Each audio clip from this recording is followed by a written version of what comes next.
జరగకుండా ఎందుకు కట్టడి చేయలేమో ప్రభుత్వాలు ఆలోచన చేయాలి. బికాజ్ ఇంతకు ముందు కూడా ఇలాంటిదే జరిగింది అని వింటున్నాం. ఈసారి అయితే వచ్చిన ఫోర్స్కి బీమ్స్ కూడా దెబ్బతిన్నాయి.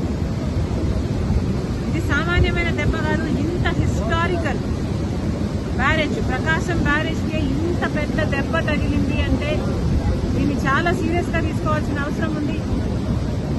కఠినంగా శిక్షించకపోతే, పెనాల్టీ పెద్దగా లేకపోతే మళ్లీ మళ్లీ జరిగే అవకాశం ఉంది. కాబట్టి ఇది చాలా సీరియస్ గా తీసుకోవాల్సిన అవసరం ఉంది.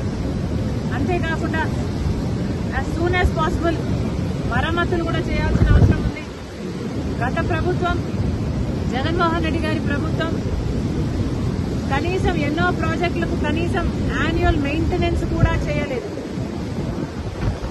రాజశేఖర్ రెడ్డి గారు కట్టిన ప్రాజెక్టులకు కూడా కనీసం యాన్యువల్ మెయింటెనెన్స్ కూడా చేయకపోతే చాలా చోట్ల చూసాం మనం. గేట్లు కూడా ఊడి నదులలో తేలడం చూసాం.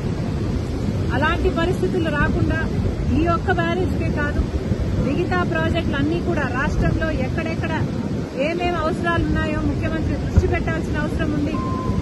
వాటన్నిటినీ కూడా నివారించిన అవసరం ఉంది. మరొకసారి ఇంత వరద, ఇంత ఘోర విపత్తు వస్తుందని ఎవరమూ ఊహించలేదు.